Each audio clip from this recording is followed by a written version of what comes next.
श्री स्वामी समर्थ. नमस्कार मंडळी. बघा, श्रावण महिना सुरू होणार आहे. त्यासोबतच अनेक भक्त प्रदोषव्रत आणि श्रावण महिन्यामध्ये पार्थिव शिवलिंगाची पूजा करत असतात. आता पार्थिव शिवलिंगाची पूजा का करावी किंवा त्याचं महत्त्व का किंवा कशी करायची आपण हे बघा मंडळी, पार्थिव शिवलिंगाचे पूजन करणं अतिशय असं शुभ आहे. बघा, आपल्या घरात जी पिंड आहे आपण त्याचे पूजन करतो, ठीक आहे, पण तुम्ही जर श्रावण महिन्यामध्ये पूर्ण पार्थिव शिवलिंगाचं पूजन केलं आणि स्वतःच्या हाताने जर शिवलिंग तयार केला तर आपल्या हाताच्या ज्या रेषा आहेत त्या आपल्या हाताच्या रेषा बदलत असतात, आपलं भाग्य बदलत असतं.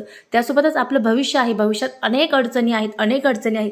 त्या अडचणी दूर करण्यासाठी आपण जर रोज पार्थिव शिवलिंग हाताने तयार करून त्याचं जर पूजन केलं आणि परत त्याला विसर्जित केलं तर याचा फळ तुम्हाला 100% भेटत असतं. बघा, हा उपाय अवश्य करायचा. पूर्ण श्रावण महिन्यामध्ये रोज पार्थिव शिवलिंग तयार करायचं आणि परत त्याचं विसर्जन करायचं आणि परत दुसऱ्या दिवशी पार्थिव शिवलिंग तयार करायचं.